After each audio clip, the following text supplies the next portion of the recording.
क्या आप जानते हैं अष्टमी का दिन इतना खास क्यों होता है?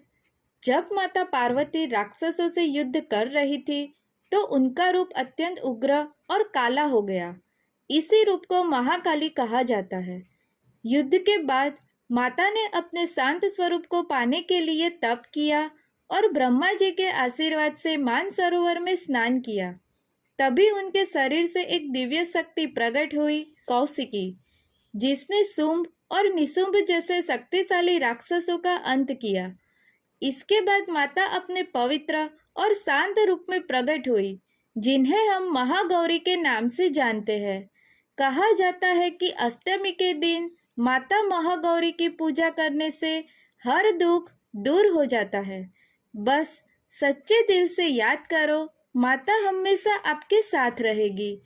कमेंट में जरूर लिखें, जय माता दी।